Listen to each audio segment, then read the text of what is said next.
Welcome to this fourth video segment highlighting this unique team teaching experiment. Moving from the past to the present, Professors Kaufman and Hassasian explain the promise and obstacles of the process that started with the Madrid Regional Peace Conference of 1991. More than 2 decades later, the gaps have narrowed between Palestinians and Israelis towards a two-state solution, but not enough, and the role of a third party, like President Obama, was still unclear at this time. You might like to get an update and detailed analysis. Please join the professors for this engaging class at the University of Maryland in College Park. Our lovely campus is minutes from Washington, D.C. For more information, contact Professor Eddie Kaufman.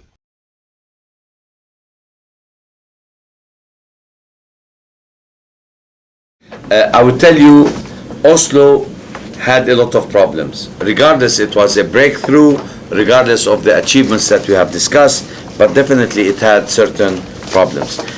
I would say that at least there were 4 barriers to the Oslo peace process, and that led to the failure, I would say. One is the economic imbalances between Israelis having such high living standards and productivity with that of the Palestinians in the occupied territories. Another barrier was structural barrier, where there were restrictions on Israeli economic policy, on the West Bank and Gaza, which have put, Israel to be, or Palestine to be totally isolated and to be totally dependent and totally subservient to that of Israeli economy. The third is communication and information inequities.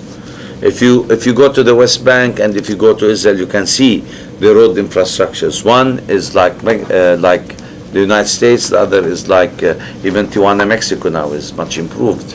I mean, in terms of differences. Of course, information and communication systems at the time were inadequate. Now it's a different story. The West Bank has developed, the infrastructure has developed, the information system, the communication systems have developed. Now we're talking about the Oslo process failing in the year 2000. And then you have the ideological barrier, which we dwelled, and now we've been discussing it, is the issue of Islam with modernity.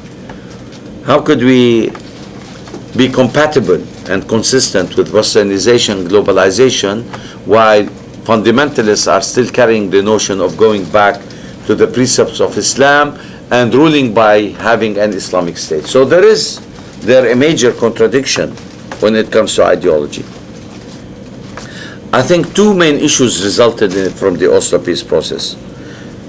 The constructive ambiguity did not work out. Things were not fleshed out in details, and because of the objective conditions, things, did not work out. So constructive ambiguity did not work out.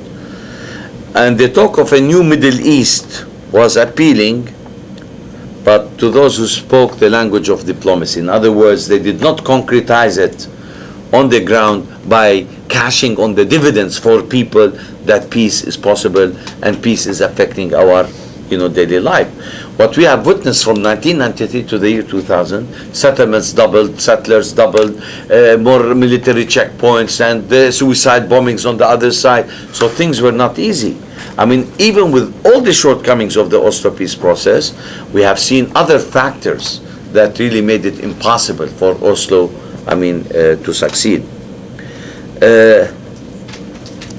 I think the entire process was predicated on the implementation of a time frame, and that time frame demanded more fulfillment in its part to deal with it, and unilateral decisions taken by Israel were time and again breaching the agreement on the timetable, and that in itself, did not really push forward. There were no external mechanisms of verification as to the implementation of the agreements or ensuring any kinds of compliance from a dispute resolution perspective. Too many of the issues in the Oslo peace process were varied and I would say, open to interpretations, opposing interpretations, especially when the issue of territory settlements, came to the fore. I think that the issue of political violence on both sides was not managed and contrived by the leadership on both sides. And one important factor is that much of the Oslo process was devoid of any real public debate or involvement. The gaps between public opinion about the issues and the compromises necessary to reach those agreements remained too wide throughout the peace process. In other words, there was no institutionalization of public involvement. We did not take the Oslo Agreement to referendum. We started, implementing it, and that in itself, made things worse. Above all, I think Oslo failed to create a culture of peace. It also failed to embolden the integration of third sector, i.e. NGOs, on both sides. It failed also to create peace education on both sides. It failed also to create linkages of our civil societies on both sides. It failed to narrow the gulf of difference among the intellectuals and the professionals, and we have written an extensive article on why Oslo failed and the lessons to be learned. Also left the sticky issues open-ended, like the issue of Jerusalem and refugees. Also managed to create, as I said, constructive ambiguities around the permanent status issues. I think also failed to legitimize Palestinian national aspirations of creating a viable independent state. Oslo also did not manage to get us out of the cycle of war and peace, because we have witnessed, even within the 7 years of the peace process, violence on both sides. The negotiations were stuck on the process and not on the mechanisms of implementation. We were stuck in the form and could not move, therefore, into the substance. We discussed generalities and failed to delve into the details, which are considered to be very imperative in any kind of a solution. We already talked about the obstacles and what went wrong. And there is an entire book we want to share. I wrote a chapter myself too. We'll bring it Tuesday also. But I would say, if I look at the big picture and not such an elaborated answer, we call it a sense of relative deprivation on both sides. What do I mean relative deprivation? It's the term that was coined by the professor whose library is called after him, where we are sitting. He's somewhere in the picture there, Robert Gere. Here's the situation. There is a euphoria at the beginning of peace. I have the figures overwhelmingly in both societies support to the Oslo process at the beginning. The expectations are rising. Palestinians talk about the peace dividends. Where are the peace dividends? The Israelis talk about what? You can guess. Security. Okay, you say that. Expectations of security are rising.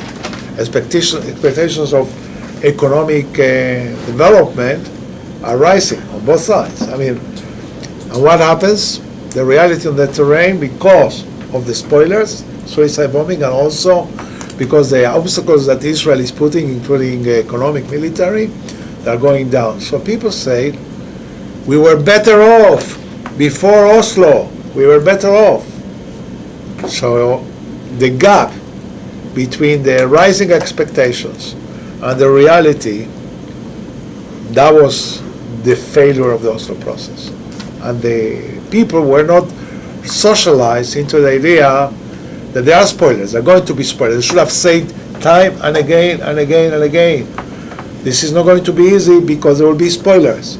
And we have to be, we have to see the light at the end of the tunnel. Like we have a joke in our office about there is no light in the end of the tunnel because of budgetary constraints. So, Now we coined another one. There is no light at the end of the tunnel because there is no tunnel to start with. So people, there were different expectations about what's going to happen in between the beginning of euphoria and then that will be a happy end. According, it will be people thought it will be going up. We did not foresee they will go up and down, which is also the case was in Northern Ireland and things like that. So there was a disillusion. The Israelis said, we gave them a lot of territory. Well, the Israelis don't say territory. They say 98% of the Palestinians were under the Palestinian Authority, but only 42% of the territory was under the Palestinian Authority. I'm adding the other side. The majority of the population are in the major cities. In major cities, so 98%. Okay.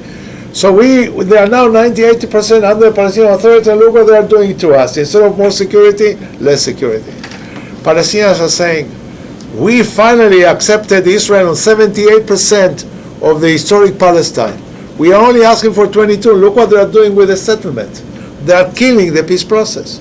So, and the two things happen to be quite true. It's not so how do you deal with that? And the failure to, you need to convince the people. The idea that you can only do, what my friend is saying, okay, you have confidential negotiations and eventually to a referendum, but you are going to lose the referendum if you don't prepare the people over time.